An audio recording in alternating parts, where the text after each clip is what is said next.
Hey, it's Sarah Burke here from the Women in Media podcast. And before we get started on a new episode, could I get you to hit like, follow, subscribe, hit the bell, whichever app you do your podcast listening in. Make sure you're all set up so you know when there's a new episode and you can help spread the word. Oh, and if you're so inclined, could I ask you to leave a review if the app that you're using does that? You're the best. All right, let's get to the show. I'm Sarah Burke, and this is the Women in Media podcast. You've heard a lot from radio and television personalities as of lately, so today's episode will take us behind the scenes. My next guest is an absolute powerhouse in her role as Vice President of Music and Live Events at Maple Leaf Sports and Entertainment. Honestly, I couldn't have done my thing at the office without them helping me do this thing at home. There are a lot of people that have helped me be able to manage all of it. Sharing the responsibility and the kudos, right? And I remember when the kids were really little, sometimes, I'd go to the park and people would say things about, having a nanny or someone else is raising your kid or, oh, you must not do that. And I used to be quite wounded by it at the time. But, when I look back, it's like, thank God. And I literally couldn't have done it without them.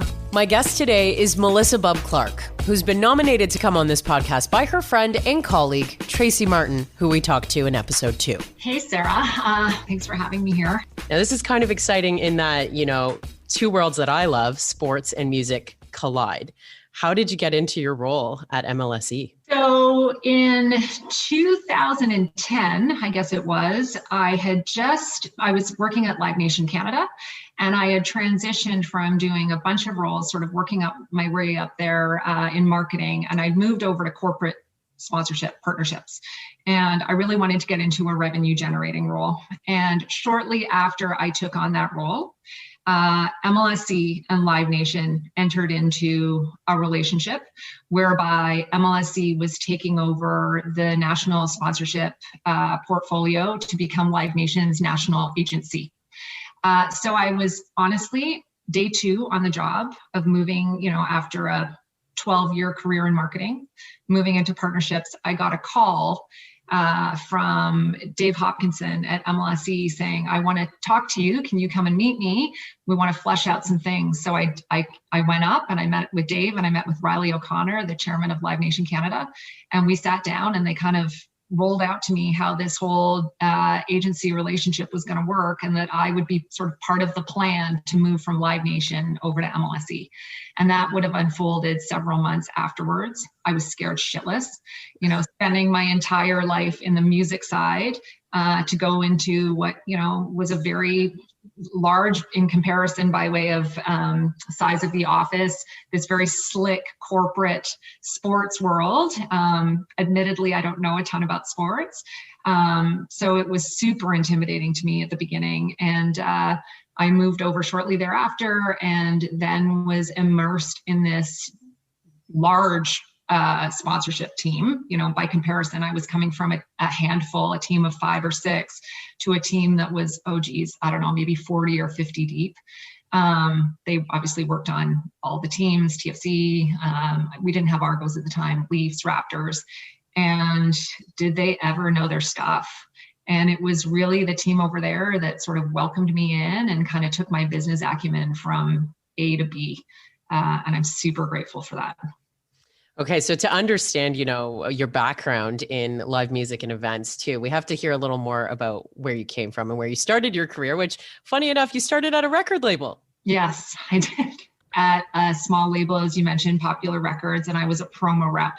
So my job at the time was to drive around to radio stations and go to DJ pools and play the most recent dance record and try to convince them to play it. I actually have an early memory of going to Chum FM. I had no business going to Chum FM. I guess it was probably 24. And I walked in with my record that I think it might have been Blue by Eiffel 65. And I walked in and saw Barry Stewart, who was the program director at the time. And I asked him, somewhat naively and ignorantly if he'd consider playing the record. And he was like, yeah, because you've had the gumption to walk in here and ask me, I'm going to put it on air. So that was my sort of first foray into music. And from there, I took a job as the receptionist for a small boutique concert promoter called Core Audience. And Core Audience would have started up in about 1998, I think was the year. And it was downtown. The record label that I was working for was in Markham. So moving downtown I wanted to be downtown. I wanted to be part of the city. I had, after university, moved home with my parents. I was a boomerang kid for a while. So to get this opportunity even downtown was a huge thing for me. And I thought it was my way in. It was my opportunity to get into the live space. I was spending all of my disposable time and income on concert tickets. And it sounded like a great thing for me. So I took it on, and about 3 or 4 weeks into the role, I'd come in early, I'd stay late. I was super keen. I was sitting on the reception desk listening to all the music, and there was a TV in the reception area that I thought was so cool. It was programmed to much music. And I was speaking to one of the owners at the time, a gentleman by the name of Steve Herman, who is now the Senior Vice President of Touring for Live Nation. And he said to me, "What do you want to do?" And I said, "I want to work in the marketing department." And he said, "Put the phones on Nightline. You're in the marketing department." And that was maybe 3 or 4 weeks in, and I was so excited. I just got email. So I started emailing people, and I'd just been promoted, and I was promoted to marketing assistant.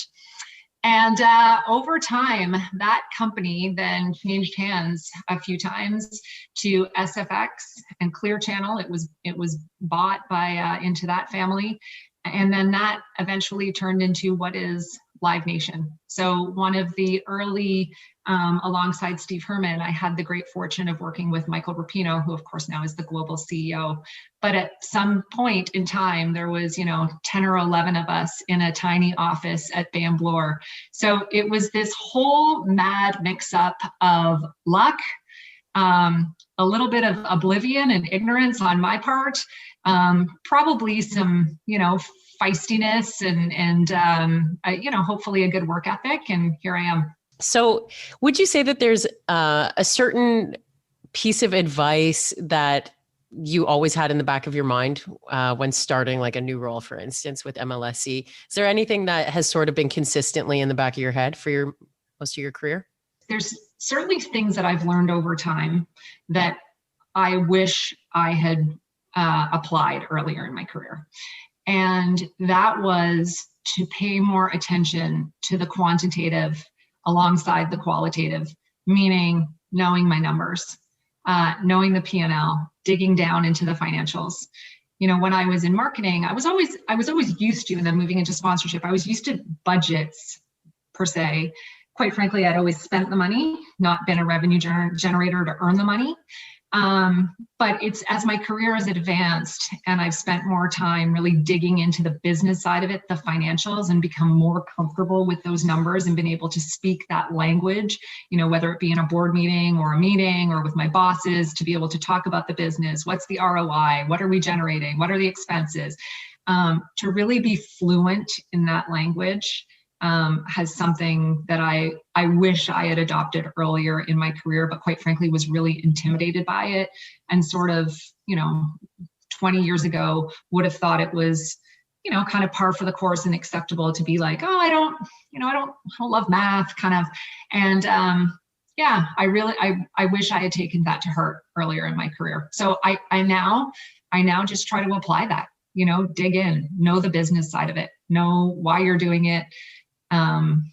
I think that speaks to a lot of women being intimidated by numbers in their roles, in that if you have the numbers to back up your strategy and what you're looking to accomplish with your next goals, then it probably unravels a little more seamless than it would with, if you haven't looked at the numbers. And truthfully, I think you're taken more seriously. I think there was definitely I don't even know if it was an unconscious bias or a conscious bias of me in numbers. Like I probably would have quite easily told you that, oh, well, that wasn't my thing. I'm marketing, and I'm not disparaging marketing people. There's a lot of numbers in marketing, but I wouldn't have, I would have really sort of, as I said, leaned into the qualitative side of it. But yeah, it is definitely something that, and to your point, I saw a lot of my male counterparts, which the live music industry historically has been quite male, really sort of drilling down on that, and admittedly me kind of glossing over and being like, okay, that's not my responsibility. You made it your responsibility. Yeah, absolutely. Quite literally. So did you ever find yourself in a situation where you were intimidated by a certain person and that forced you to look at those numbers in a different way? Yes. I mean, certainly. Yeah. Even from a respect level, knowing, holding people's attention or being able to frame something in such a way that I could get their attention. And overall, it would have just been the demand of different roles that I would have had, right? As I was, went for other opportunities, or I'm not sure I've been offered other opportunities as much as I've, worked for those opportunities and thankfully been able to come by them. But it definitely became more prevalent to me as I advanced in my career that was something that I needed to really be able to drill down on and talk to. So for a woman who finds herself in maybe a role that she's not completely 100% comfortable with, and I would almost say that we're never 100% comfortable when we're going for something new. Totally. That's part of the beauty of it. What's your best advice for a woman who might find herself in that position now, where she is trying to set herself up for success, but she's very intimidated with what's in front of her? I think it was Tracy had said in her interview about if, something along the lines of if you're not scared, you're not striving far enough or high enough. And I really believe that. And I think it's normalizing that fear a little bit, which, I've been able to do over the past few years, probably because we're talking about it. It's knowing that failure is, there used to be the sort of failure is not an option. Well, it's a fact of life. And, I think, again, Tracy said something like, if you're not failing, you're not advancing, or something along those lines. And again, I really believe that, like, we have to normalize failure and fear. That's just part of it. And like any other emotion that you're feeling, it'll be fleeting. You'll get past it. And, the other side of that is just asking for help and surrounding yourself with really smart people.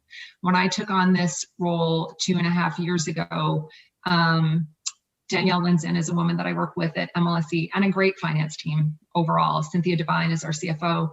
I currently work with a team, Delvir Chima. There's a whole host of people that I rely on, and they really taught me this side of the business. There was, so much patience and generosity with sitting down with me and drilling down on percentages and what, the P&L I get to oversee is wildly complicated, but having those people that you trust and don't feel dumb to ask questions, and just, this isn't my area of expertise, and that's okay. And I think at some point I got confused that it was supposed to be my area of expertise.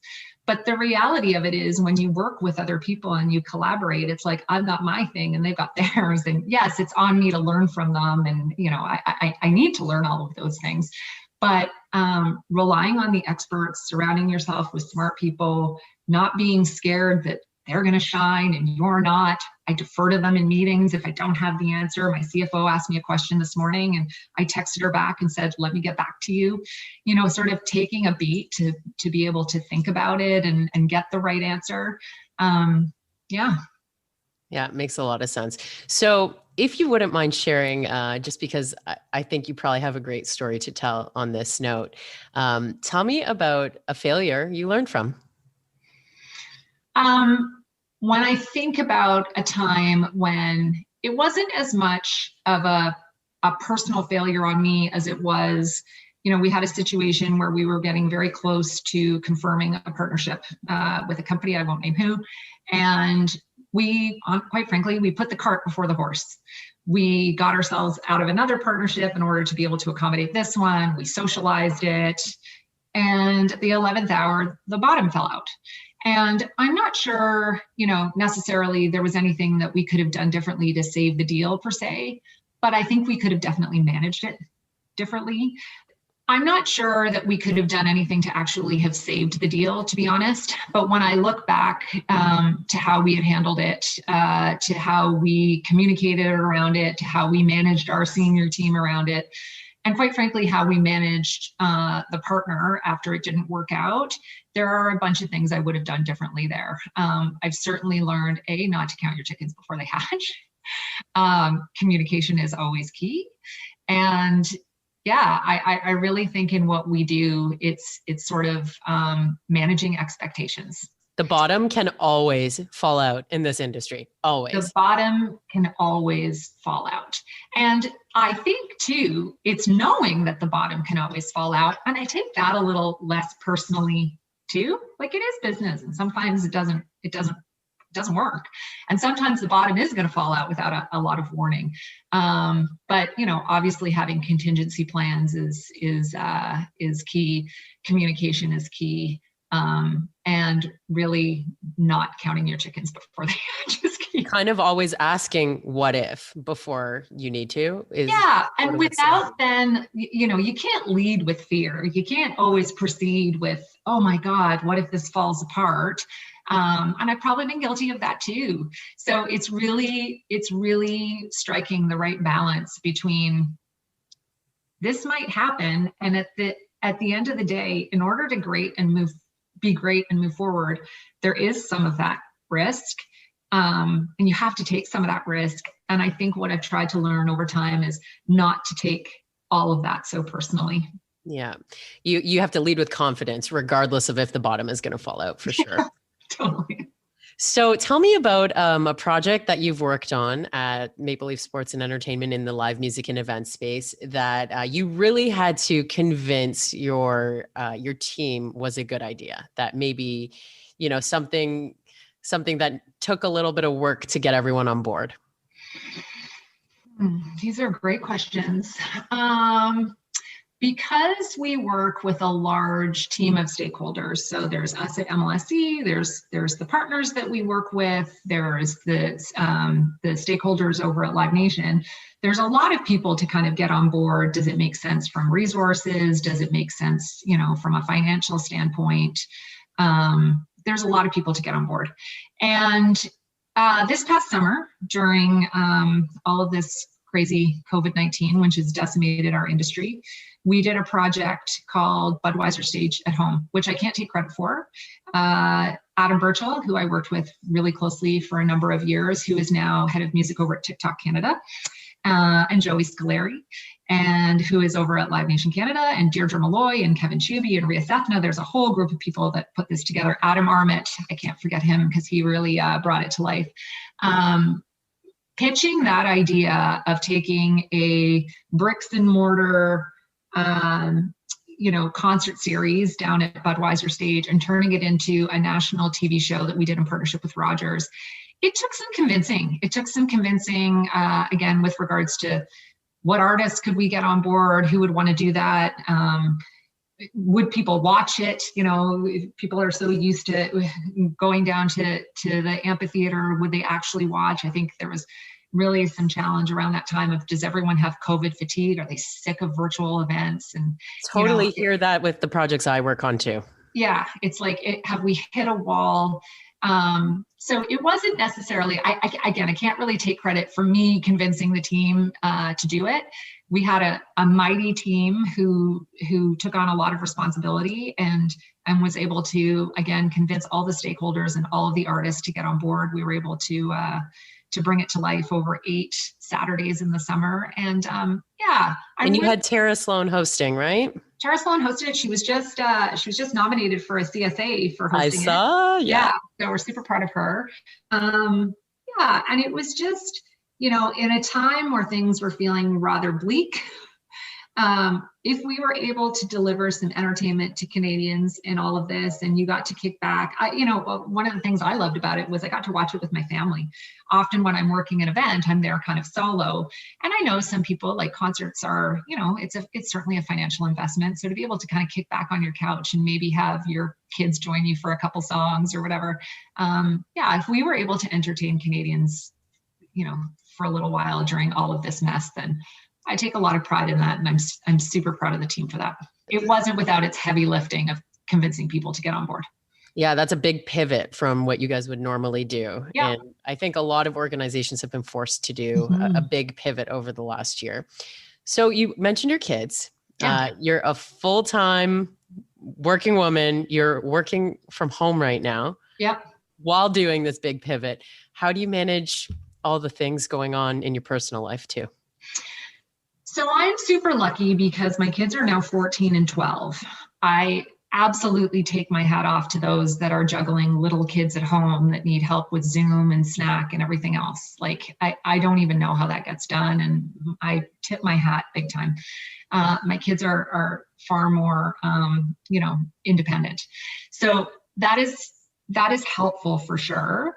My parents are in the city, so I never quite understood the meaning of sandwich generation until the past couple of years, where it's like, I'm worried about them getting their vaccine, my in-laws getting their vaccine. Is everyone healthy? Mom, do you need help with this? My kids, whatever. It is certainly a lot. I'm really lucky to have a super supportive partner, my husband, Johnny. I always sort of say we take the at-home responsibilities in a 60-40. Sometimes I'm the 60, sometimes he's the 60. So it really is, I'm not sure I'm saying anything groundbreaking here. It is that whole mentality of it takes a village, and I am very dependent on my village to get to this point. I had two incredible women in our life who are still in our life. Esther and Cecilia, they were our in-home nannies who helped us through. I didn't have two at one time, but Esther worked with us for a few years, and then Cecilia worked with us for a few years. Yep. And honestly, I couldn't have done my thing at the office without them helping me do this thing at home. I was always so grateful that my kids had other people in their lives to love them and look up to them. And I know that was a really privileged position for us to be in, for us to be able to have them. But there are a lot of people and there is a lot of people in my network that have helped me be able to manage all of it. It kind of speaks to what you said, even from your professional life, asking for help when you need it to help you accomplish everything else going on. Sometimes you have to lean on others. So asking for help when you need it. Exactly. And also like sharing the responsibility and the kudos, right? And I remember when the kids were really little, I would have felt sometimes, I'd go to the park and people would say things about, having a nanny or someone else is raising your kid, or, oh, you must not do that. And I used to be quite wounded by it at the time. It's something I didn't know the term self-care until, I don't know, when did that become a term? But I've been so comfortable with self-care for so long. And I think I learned that from my mom, whatever it is, sleep, exercise, whatever it is. But like, if you don't take care of yourself, you can't perform. You can't perform. And I remember when I had the kids being surrounded by women who it became a bit of a martyr off. Like the less you did for yourself was the more of a devoted mother you would be. Yeah. And I was like, I'm not signing up for that shit. It's almost the same badge of honor people talk about, exhausted from work and overworked. Like a lot of people wear both those things as badges of honor. Like a busy off. Stop with the busy off. But when I look back, it's like, thank God for Esther and Cecilia. And again, they're still in my life, and I literally couldn't have done it without them. And I don't know why I would have pretended to have been able to do it without them otherwise, because I wouldn't have been able to. I think so many women struggle with that idea of when they get a nanny, what other women think about it. And you have a full-time job that requires a lot of you, and you're putting the right people that you trust around your children to make sure that everyone's getting what they need. Yes. So, all of that. Yeah. So I want to touch on another thing here. So working in live entertainment and events, I think back to my last relationship of 5 years, and I was so lucky that as I was coming up in this business that my partner trusted me. I never once felt like while I was out that, he was sitting at home thinking like, oh, well, is she out with a bunch of guys right now? Like we had that trust. Maybe you can speak about that with your partner, your husband. Has it always been that way? Has there always been a trust? Because it's a hard thing to juggle. 100%. There's always been that trust. And I don't know what I would do without that trust, because, and it goes both ways. But yeah, like, again, I work in a male dominated industry. I am out a ton at night, on weekends. I travel. And I have never had to feel that I shouldn't be doing what I'm doing, or that I can't, I shouldn't, I've never been guilted out for anything. And absolutely, Johnny wouldn't know any other way. That's just the kind of guy that he is.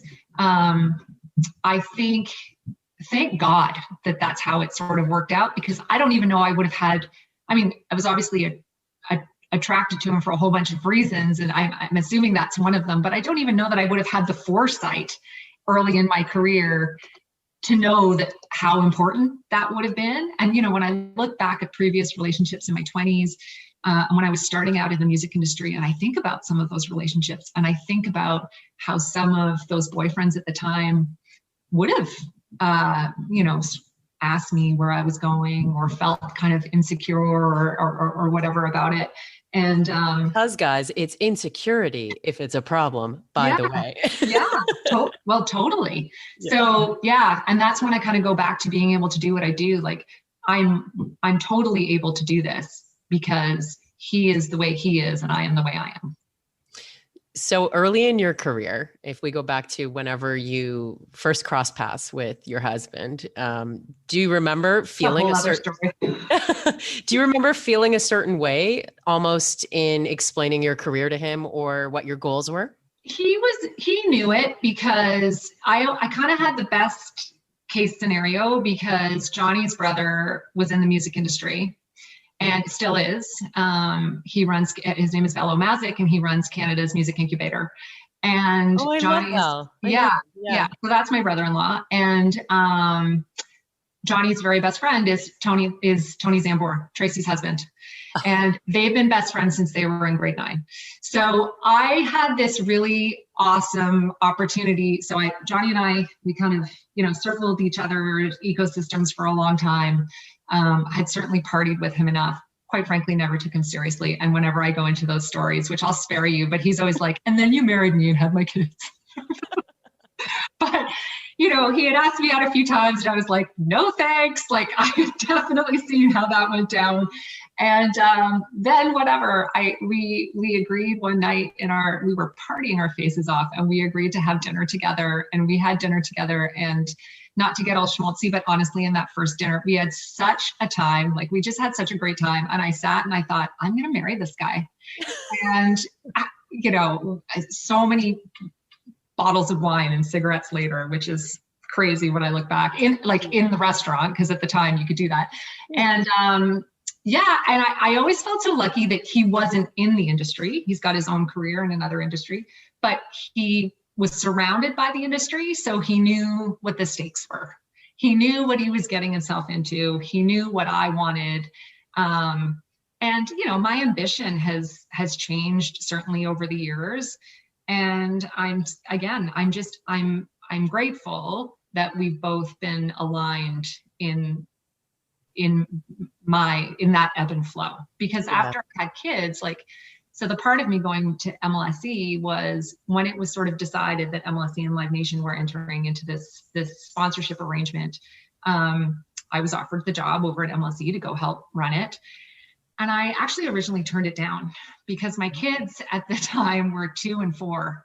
And I mentioned earlier, I was super intimidated. And I thought, I don't have the energy or the chutzpah right now to go and prove myself in this big environment and work 9 million hours. And I've got these 2 little kids.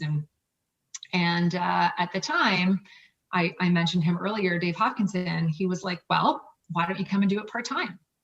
And I was like, no one does anything part-time in the music industry. I'm like, what? And he was like, why don't you come and do it 3 days a week? And, you know, I did. So I said, okay.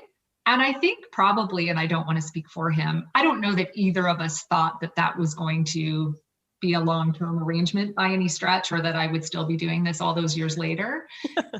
But I did it for 2.5 years. I worked in the office Monday to Wednesday.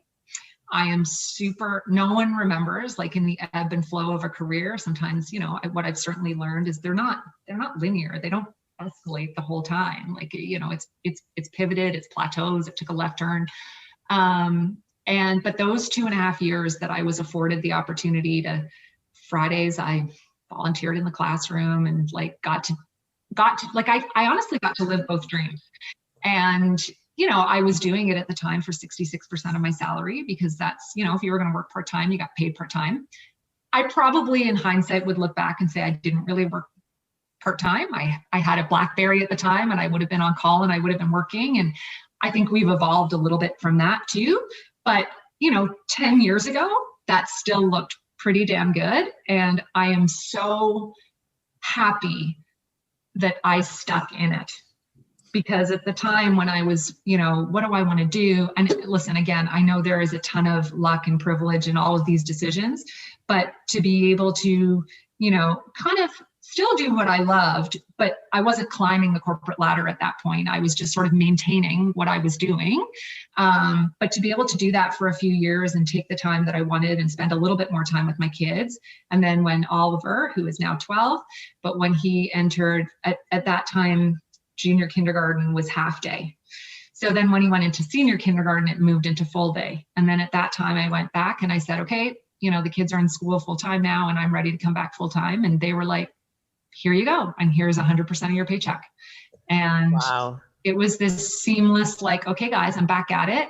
And then for a time I worked Fridays from home. Like, I feel so lucky to have been afforded that flexibility. And yeah, I felt nervous asking for it. I remember being in a meeting with some colleagues and they were talking about having an 8:30 meeting. And my colleague, Jordan Vader, looked at me and he said, does that work for you, Mel? Because I used to do the school run. And I kind of sheepishly, but said to him, like, no, it doesn't. Could we do 9:30? And he was like, yep, we can do 9:30.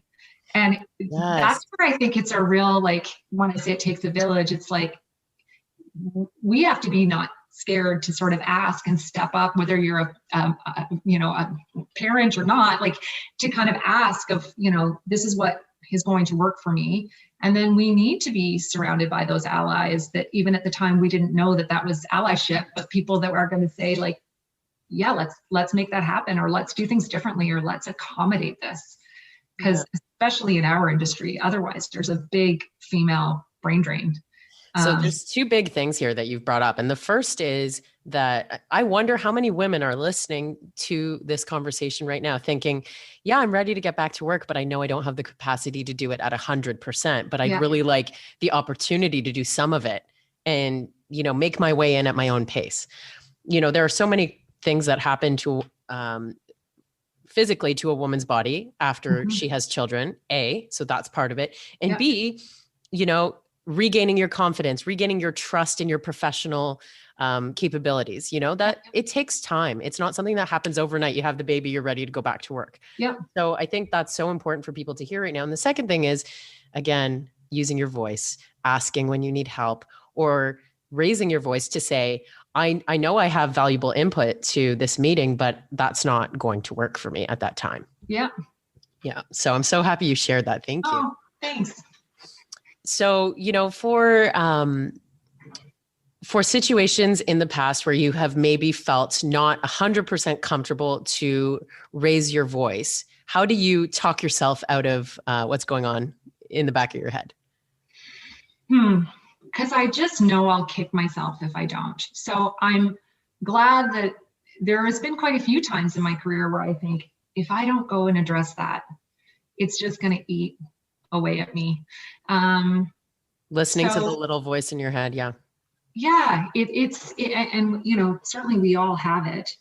And, it is also the good fortune of being surrounded. I've always had really supportive people around me and knowing that people have had my back. So, and being in that position is, again, a position of privilege to be able to do that. Like, it's not lost on me that you can't, in every job, in every circumstance, raise your voice and be like, that doesn't work. So I'm sure over the course of my careers, there were times when I didn't, but certainly the times that I have, I felt proud of myself for doing it, and knowing that it doesn't always work out in the way that you want it to. I've still never sort of been let down, that when I have, it's like, at least I can, if I haven't achieved what I wanted to achieve, but at least I spoke up. At the end of the day, that's what matters, is that you tried. And I know that sounds a little bit cheesy, but it kind of matters. So with this big pivot that we've been talking about, there's all this discussion about the return of live music. And I'm already worried about how I'm going to be when I'm out in public because I'm going to be way too emotional about it. I can tell you that right now. But as a vice president of live music and events, what's your situation looking like right now at MLSE? Not a great time to be the vice president of music and live events. Listen, our outlook is amazing. I mean, when you've probably heard it before, people talk about the roaring 20s.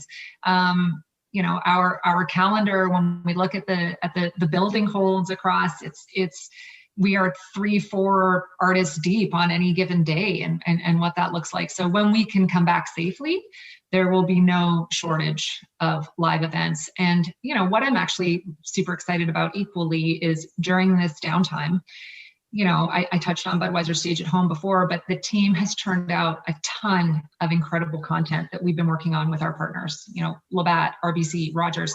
Give me an example of, one of those programs that you worked on sort of over the last year while you've had to pause and pivot. Yeah, so the team just worked with the team over at Rogers, Fido, and they put together this content series called Off Mute that works with BIPOC and LGBTQ artists and really, provides a platform for those artists and engages them in conversations in those really important communities. Working with Universal, Jesse Reyes and Savannah Ray were part of all of that. And, being able to tell a music story through a sports lens and a sports lens through a music lens is incredible. And we've really been able to create these platforms and highlight different artists and work with different artists, share platforms, share conversations, and do a bunch of stuff that, quite frankly, we weren't doing enough of pre-pandemic.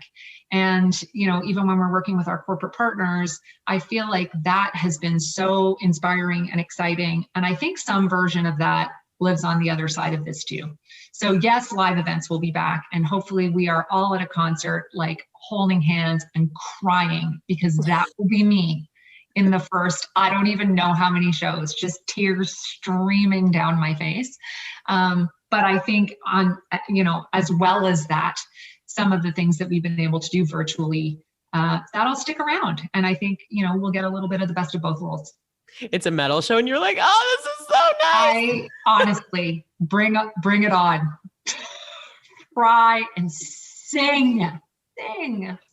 At the end of each episode, you may have noticed with Tracy, I'm asking for, those other women who have stories that need to be told here. And I'm curious to hear about your list. Yeah, so great question. 3 women that came to mind. One is a woman that I've met in the past few years. Her name is Mary DePauli, and she is the Chief Marketing Officer at RBC. And she manages a massive portfolio, including music, including golf, lots to do with things on air. She worked for Larry King for a while. Oh my God. She is just a trove of stories, a huge supporter of women, of me personally, and a good friend. And she's got lots of interesting things to say. Christy Fletcher is another friend, former colleague at MLSE. She's now the executive director of Music Counts. She also comes from a crazy hockey family. Anyways, I'll let her tell you about that. But she is a more than capable woman and friend. And she became the executive director of Music Counts. I'm not exactly sure when, a few years ago now, and is very, very respected and has done great things for that organization. And Kathy Barnes is an old friend of mine and in fact was my roommate at one point. And she is over at Sportsnet and she has over 20 years of experience behind the camera, largely in producer roles. And she's married to a former broadcaster. And she, I remember when she left her kids when they were super little to go take an opportunity with the Vancouver Olympics. She's been time and time again, one of the few women behind the camera. And I think she just has some really interesting things to tell. Thank you so much for coming on the podcast. I really appreciate the stories that you've told here today, and your career is very inspiring. Oh, thanks, Sarah. I really appreciate the opportunity. It was really nice to meet you. And thanks to Tracy for the nomination. I'm Sarah Burke, and if you're new to the podcast, thanks so much for pressing play. Here, I'm sharing the stories of women in radio, TV, news, music, sports, and entertainment. And through these discussions, we reflect on the collective challenges that women face in a male-dominated industry and celebrate the triumphs that happen along the way. If you're into that, please consider hitting subscribe on your favorite podcast service so you'll get a notification when a new episode is published. If you'd kindly follow along at Women in Media Pod on social media as well, you'll find some video from these conversations, announcements about new episodes, and updates on my guests. Up next, by the way, Ivanka Osmak of Sportsnet, who's just returned to work after having her second child. Until then, thanks so much for listening. Don't skip this ad. I saw your finger. You were trying to skip the ad. I didn't want to do this, and now we're stuck in it together. I'm Ryan. I'm the host of The Linz Report. The Linz Report is a snarky, humorous, yet balanced look at the headlines that fill your timeline every day. We're going to get straight to the point without muddying any of the waters. And remember, The Linz Report is not your parents' news commentary. We swear a lot here, like a whole lot. So tune in and subscribe on Apple, Spotify, YouTube, and find us at criermedia.co or wherever you get your fine podcasts. Like they say at the end of all of these ads, it's podcasting. Why are we doing ads? Another Sound Off Media Company podcast.